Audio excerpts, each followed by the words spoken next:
Hello everybody, it's me the Mind Injector. In this video I am going to tell you 2 once-in-a-lifetime buying opportunities in the bear market of 2022. These companies are unloved by investors at the moment but have huge long-term opportunities. Investing in growth stocks has been a painful experience for the last 2 years.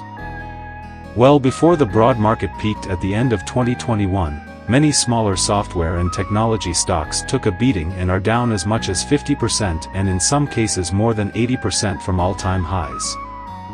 While not a fun experience if you own these companies, major dips can provide rare buying opportunities with stocks trading at significant discounts.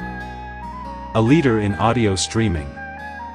Spotify has hundreds of millions of users around the globe.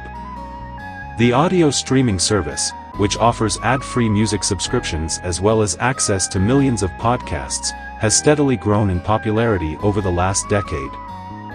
Last quarter, there were 433 million monthly active users across Spotify's service and 188 million premium subscribers. This is up from only 180 million monthly active users and 83 million premium subscribers in the same quarter in 2018.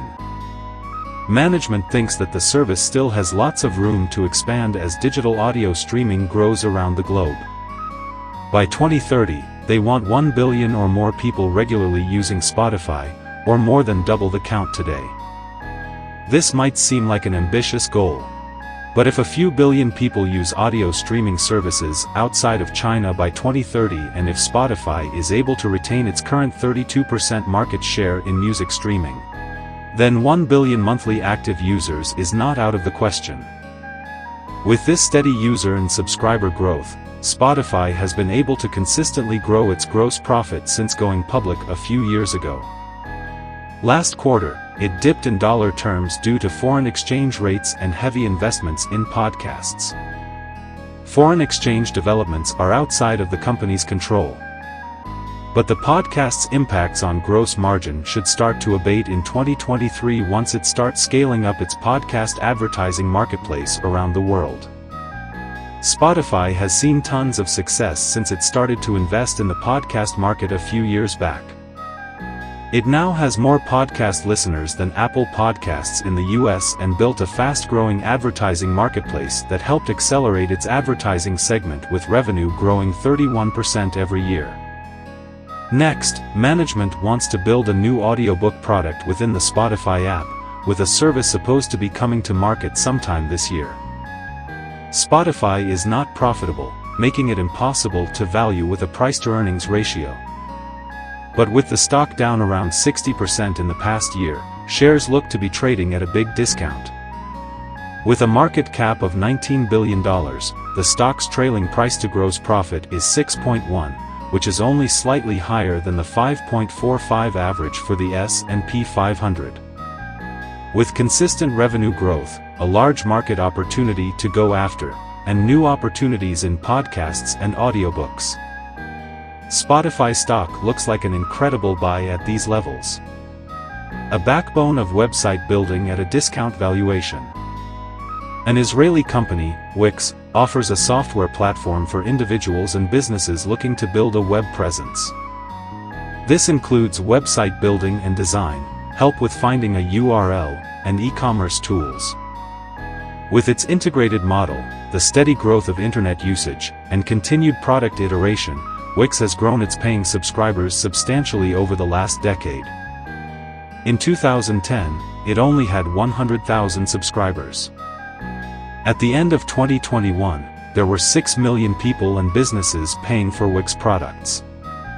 As you might expect, growth in paying subscribers translated into sales. Trailing 12-month revenue hit $1.34 billion last quarter, up almost 10 times from 2014, when the business did $142 million in revenue. Over the next 3 years, management expects revenue to compound at a 21% to 23% annual rate. So why are investors so down on the stock? 2 reasons. First, revenue growth slowed in the short term due to tough comparisons to the pandemic period. Second, Wix struggled to show it can generate consistent profitability, with free cash flow at negative $51 million over the last 12 months. Management thinks the first problem will solve itself as the website building industry laps the pandemic period. The second problem is targeted through better cost management. For example, the company recently announced a $150 million cost-cutting plan and 100 employee layoffs. It will take a while for these problems to be solved, but by 2025 Wix is guiding for its business to generate $2.5 billion in revenue and $500 million in free cash flow. At a current market cap of $4.8 billion, that would give the stock a forward price to free cash flow of 9.6, which is cheap no matter how you slice it. If you believe Wix can hit its free cash flow target, the stock looks like an easy buy at these prices. This is it for this video, guys. Thanks for watching, and please make sure to subscribe, like this video, and leave a comment down below.